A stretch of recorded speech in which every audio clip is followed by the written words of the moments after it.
Vande Mataram network 10 देख रहे हैं। यहाँ पर मैं हूं आपके साथ सीमा चौधरी। खबर उत्तराखंड के इस बुलेटिन में आप सभी का स्वागत है और खबरों की ओर रुख करेंगे, लेकिन इसी बीच एक बड़ी खबर आपको बता दें। जहां चारधाम यात्रा को लेकर के एक्शन में सतपाल महाराज ने चारधाम व्यवस्थाओं का लिया जायजा। विभागीय अधिकारियों के साथ की अहम बैठक। पर्यटन, पुलिस, स्वास्थ्य और परिवहन विभाग के साथ बैठक। संबंधित विभागों के अधिकारियों से लिया फीडबैक। तो बड़ी खबर आपको बता रहे हैं, जहां चारधाम यात्रा को लेकर के लगातार तमाम जो तैयारी है, तमाम तैयारियां यहां पर सुचारू रूप से की जा रही है। हर एक व्यवस्था पर नजर बनाए हुए हैं और वही प्रशासन हो, फिर चाहे पुलिस हो या फिर मंत्री हो, हर किसी के द्वारा यही कोशिश की जा रही है कि चारधाम यात्रा जैसे ही शुरू हो तभी से जो भी पर्यटक यहां पर आए, जो यात्री श्रद्धालु यहां पर पहुंचे, किसी को भी किसी तरह की अव्यवस्था का अनुभव ना हो, सारी चीजें व्यवस्थित उन्हें मिलते रहे। इसको लेकर के पूर्णतः तैयारी की जा रही है।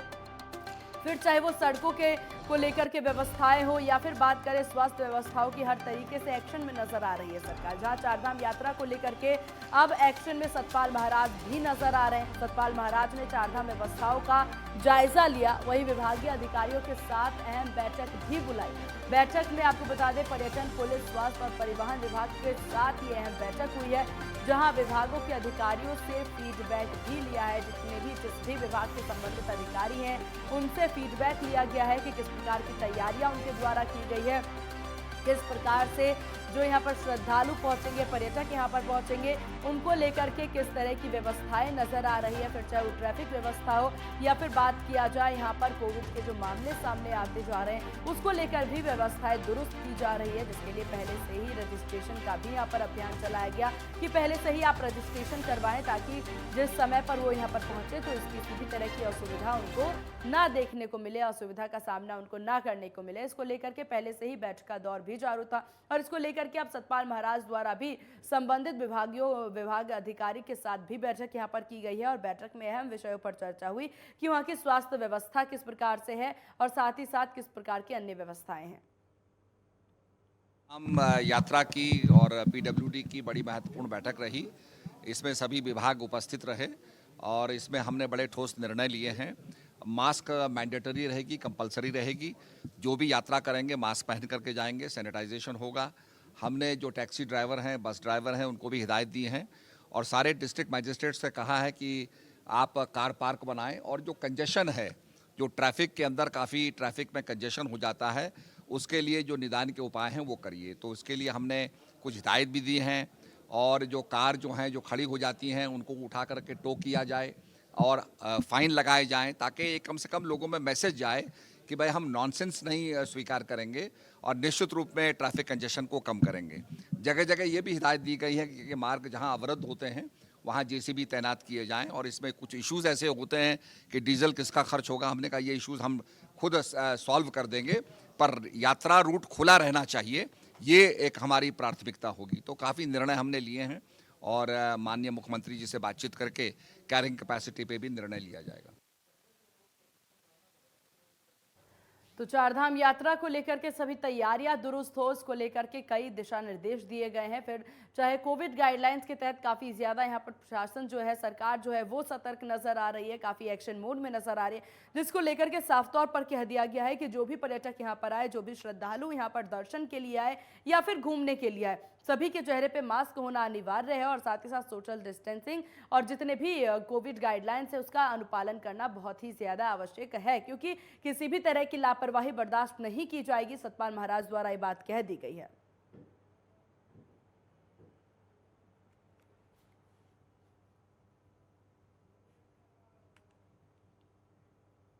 और इसी विषय पर तमाम जानकारी के साथ हमारे संवाददाता योगेश सेमवाल फोन लाइन पर हमारे साथ जुड़ गए।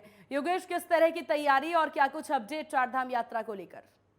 जी बिल्कुल, 3 मई से जो है वो शुरुआत होने जा रही है चारधाम यात्रा की और उत्तराखंड के लिए चारधाम यात्रा बहुत महत्वपूर्ण रहती है, क्योंकि जब हम बात करें चारधाम यात्रा की तो जहां देश विदेश के श्रद्धालु तो आते ही हैं, वो हिंदू श्रद्धालु जो भगवान बद्री विशाल और बाबा केदारनाथ, साथ ही गंगोत्री यमुनोत्री पर श्रद्धा रखते हैं, वो तो आते ही हैं। इसके साथ ही अगर बात करें तो पर्यटन से जुड़े हुए भी बहुत सारे जो है लोगों के चेहरे इस समय खिल जाते हैं, क्योंकि उन्हें पता है कि जब पर्यटक बड़ी संख्या में आएंगे तो पर्यटक रुकते हैं, उससे पर्यटन को भी फायदा होता है। यानी कहें तो धर्म और संस्कृति तो को फायदा होता ही है, इसके साथ ही पर्यटन को भी फायदा होता है और इसी को देखते हुए चारधाम यात्रा बहुत महत्वपूर्ण है। चारधाम यात्रा से पहले जिस तरह से धर्म एवं संस्कृति मंत्री, जो कि खुद पर्यटन मंत्री भी हैं, सतपाल महाराज, उन्होंने बैठक ली और बैठक में पीडब्ल्यूडी कहें, स्वास्थ्य कहें या फिर पर्यटन कहें, सभी अधिकारी मौजूद थे और सभी से उन्होंने एक एक करके बातचीत की, एक एक से उन्होंने जानने की कोशिश की कि आप कितने तैयार हैं। उन्होंने सीधे तौर पर कहा है कि 2 साल हमारी जो स्थिति रही, 2 साल हम जो पर्यटन हमारा पटरी पर नहीं लौटा, लेकिन अब पटरी पर पर्यटन को लेकर आना है और 2 साल में जो भी कमियां रह गई है उन्हें आप पूरा कीजिए, किसी भी श्रद्धालु को परेशानी ना हो। साथ ही उन्होंने जो निर्देश दिए वो कोविड को लेकर भी दिया। उन्होंने कहा कि कोविड के जो नियम है उनके पालन किया जाए, पूरे के पूरे नियमों का पालन किया जाए, फिर चाहे मास्क लगाना हो या फिर जो है सैनिटाइज करके। उन्होंने कहा है कि मंदिरों में भी सैनिटाइजेशन होना चाहिए, इसके साथ ही श्रद्धालुओं का सैनिटाइजेशन होना चाहिए। ये अनिवार्य रूप से इसको जो है, जो जिला अधिकारी हैं, जो वहां पर एसएसपी हैं, जो भी जिले के, योगेश, देखिए जिस प्रकार से यहाँ पर बहुत जरूरी हो जाता है, कोविड के मामले भी बढ़ते जा रहे हैं, तो बहुत जरूरी है ऐसे में जो भी दिशा निर्देश दिए गए उस पर काम करना। आपका बहुत शुक्रिया तमाम जानकारी साझा करने के लिए योगेश। और यहां से सीधे आपको लिए चलते हैं हिमाचल के कांगड़, जहां पर दिल्ली के सीएम अरविंद केजरीवाल जनसभा को संबोधित करते हुए इंतजार कर रहे हैं। मेरा मन गदगद हो गया। आप सब लोगों को मैं धन्यवाद कहना चाहता हूं, आप सब लोगों का तहे दिल से शुक्रिया अदा करना चाहता हूं। शुरू करने के पहले मैं देख रहा हूं ऊपर भी बहुत सारे लोग खड़े हैं और इधर भी ऊपर बहुत सारे लोग खड़े हैं। चारों तरफ मैदान भी भरा पड़ा है और चारों तरफ सड़कों के ऊपर लोग खड़े हैं।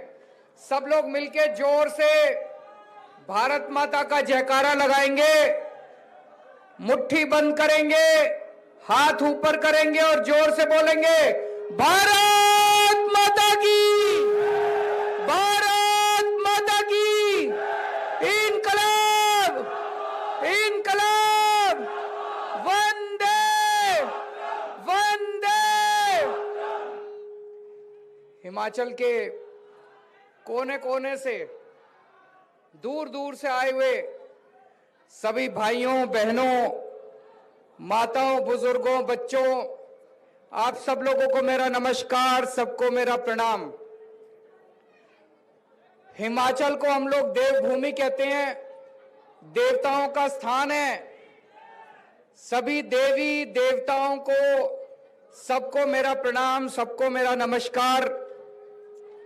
इतने खूबसूरत पहाड़ों को, पेड़ों को, नदियों को, जड़ी बूटियों को, फल फूलों को मेरा प्रणाम।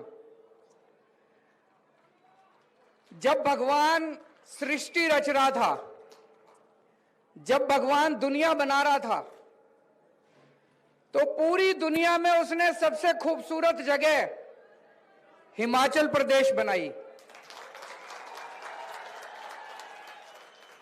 भगवान ने हिमाचल प्रदेश को दिल खोल के दिया, देने में कोई कसर नहीं छोड़ी। इतने सारे पहाड़ दिए, नदियां दी, जड़ी बूटियां दी, फल फूल दिए, पेड़ पौधे दिए, इतने शानदार लोग दिए, इतने अच्छे लोग दिए। भगवान ने अपनी तरफ से हिमाचल प्रदेश को देने में कोई कसर नहीं छोड़ी। लेकिन कांग्रेस और बीजेपी वालों ने भी हिमाचल प्रदेश को लूटने में कोई कसर नहीं छोड़ी। गलत तो नहीं कह रहा जी? बीजेपी और कांग्रेस वालों ने भी लूटने में कोई कसर नहीं छोड़ी। 30 साल तक हिमाचल प्रदेश पे कांग्रेस ने राज किया, 17 साल तक बीजेपी ने राज किया।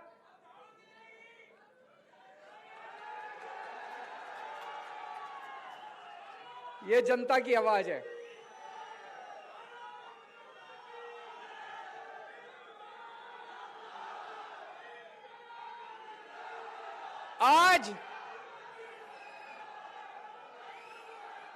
आज हिमाचल प्रदेश में जितनी समस्याएं हैं, आज हिमाचल प्रदेश की जो हालत है, वो इन दोनों पार्टियों की वजह से है। 30 साल कांग्रेस ने राज किया, 17 साल बीजेपी ने राज किया। मैं पिछले कुछ दिन से देख रहा हूं, ये दोनों पार्टियां मिलके मेरे को खूब गालियां दे रही हैं। दोनों मिलके, सारे नेता मिलके मेरे को केजरीवाल ये, केजरीवाल वो, केजरीवाल ने, अरे मैंने थोड़ी लूट लिया हिमाचल प्रदेश को। लूटा तो तुम लोगों ने। बताओ मेरा क्या कसूर है? मेरा क्या कसूर है? मैंने थोड़ी लूट लिया हिमाचल प्रदेश को। लूटा तो तुम लोगों ने। दोनों पार्टियों ने मिलकर लूट लिया और केजरीवाल को गालियां दे रहे हैं। केजरीवाल ऐसा, केजरीवाल वैसा। नड्डा साहब को सुन लो, नड्डा साहब पूरे भाषण में मेरे को गालियां देते रहते हैं। अनुराग ठाकुर पूरे भाषण में मेरे को गालियां देते रहते हैं। कल बड़ा इंटरेस्टिंग हुआ, जयराम ठाकुर जी ने, मुख्यमंत्री हैं यहाँ के, जयराम ठाकुर जी ने ट्वीट किया, कहते हैं केजरीवाल जी हिमाचल में दिल्ली मॉडल नहीं चलेगा। दिल्ली मॉडल क्या है?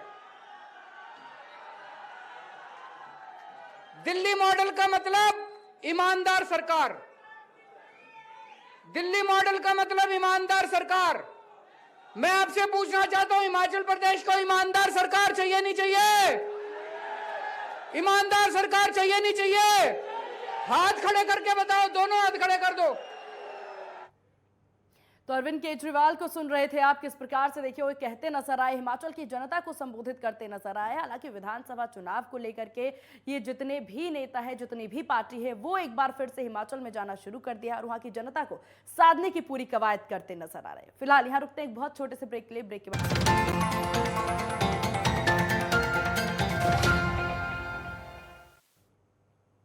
ब्रेक के बाद एक बार फिर स्वागत है आप सभी का। और चलिए रुक करते हैं खबरों की ओर, जहां उत्तराखंड में आगामी चारधाम यात्रा को देखते हुए परिवहन विभाग ने लगभग सभी तैयारियां पूरी कर ली है। आरटीओ अधिकारी के माने तो जो भी कॉमर्शियल वाहन है उनका ग्रीन कार्ड बनाया जा रहा है। आरटीओ अधिकारी सुनील शर्मा ने कहा कि हमारा पहला लक्ष्य यात्रा को सुरक्षित करने का है और वाहनों की फिटनेस को लेकर के लगातार चेकिंग की जा रही है। साथ ही उन्होंने कहा कि अस्थायी चेक पोस्ट भी बनाया जाएगा।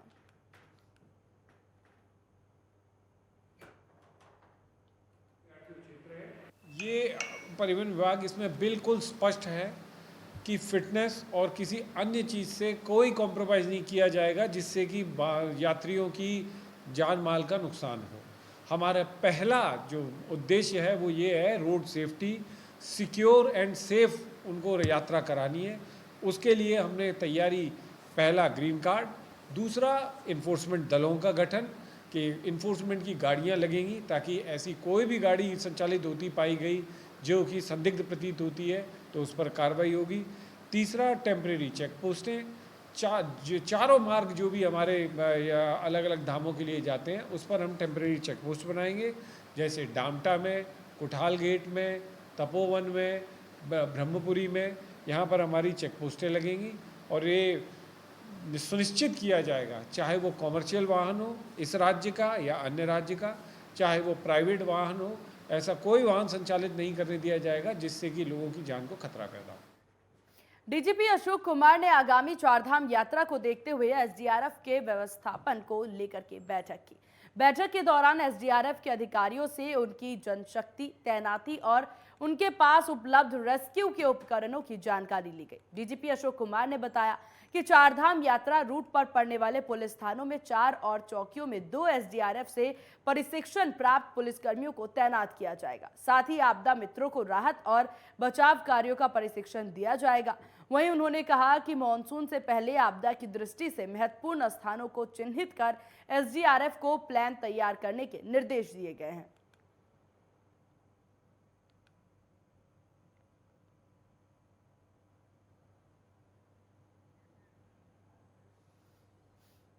इधर डीआईजी नीलेश आनंद भरने ने कोतवाली टनकपुर परिसर में आयोजित जनसंवाद कार्यक्रम में शिरकत की। इस मौके पर डीआईजी ने कानून व्यवस्था को सुदृढ़ करने और नशे के काले कारोबार पर जबरदस्त चोट करने का दावा भी किया। उन्होंने नई पुलिस चौकियों और थानों का भी सृजन करने का आश्वासन दिया। उन्होंने कहा कि इस संबंध में जल्द ही प्रस्ताव तैयार कर शासन को भेजा जाएगा। इससे पहले कोतवाली परिसर में उन्होंने निवर्तमान विधायक कैलाश गहतोड़ी के साथ भ्रष्टाचार पर नकेल कसने के लिए राज्य सरकार द्वारा जारी नंबर डायल 1064 का अनावरण किया और सीओ अविनाश वर्मा के संचालन में आयोजित जन संवाद कार्यक्रम में अस्थायी लोगों ने अपनी समस्याओं को उठाया, जिसमें स्मैक के नशे का मुद्दा भी जमकर उठाया गया। टनकपुर में जो क्षेत्र की जनता के साथ जो है ये बॉर्डर का हमारा जिला है, तो जनसंवाद किया गया और बॉर्डर की कुछ समस्याएं जो है उसमें कुछ समस्याएं नेपाल से भी संबंधित थी। तो वो जो मैत्री बस चलती है उसके बारे में उन्होंने उठाया। आज वो हमारे बैठक में भी जो है आज महेंद्र नगर कंचनपुर में बैठक हुई, उसमें भी ये मुद्दा उठा था। तो और बाकी जो पूर्णागिरी के मेले के संबंध में और बाकी जो टैक्सियाँ चलती है ओवरलोड उसके संबंध में, यातायात, पार्किंग, ट्रैफिक, कहीं चौकियाँ स्थापन होना है, तो ऐसी तमाम विषयों पर जो है जनसंवाद में बातें आई और पुलिस जो है अपनी व्यवस्था यहाँ और अच्छी बनाएगी, बेहतर जो है यहाँ पुलिसिंग देगी यहाँ। चंपावत के टनकपुर कोतवाली में आगामी चंपावत विधानसभा उपचुनाव को लेकर के उत्तराखंड कुमाऊं रेंज के डीजीपी आनंद नीलेश ने स्थानीय अधिकारियों और स्थानीय वरिष्ठ नागरिकों के साथ समन्वय बैठक की। इस बैठक के दौरान भारत नेपाल मैत्री बस सेवा के मामले को भी चर्चा पर रखा गया। साथ ही पूर्णगिरी मेले को लेकर के टनकपुर शहर में उचित पार्किंग व्यवस्था किए जाने को लेकर के चर्चा की गई, जिससे शहर की यातायात व्यवस्था को जाम की स्थिति से मुक्ति मिल सके। वहीं इस दौरान क्षेत्र में शांति व्यवस्था को कायम रखने की डीजीपी ने अपील की। जनसंवाद किया गया और बॉर्डर की कुछ समस्याएं जो है उसमें कुछ समस्याएं नेपाल से भी संबंधित थी। तो वो जो मैत्री बस चलती है उसके बारे में उन्होंने उठाया। आज वो हमारे बैठक में भी जो है आज महेंद्र नगर कंचनपुर में बैठक हुई, उसमें भी ये मुद्दा उठा था। तो और बाकी जो पूर्णागिरी के मेले के संबंध में और बाकी जो टैक्सियाँ चलती है ओवरलोड उसके संबंध में, यातायात, पार्किंग, ट्रैफिक, कहीं चौकियाँ स्थापन होना है, तो ऐसी तमाम विषयों पर जो है जनसंवाद में बातें आई और पुलिस जो है अपनी व्यवस्था यहाँ और अच्छी बनाएगी।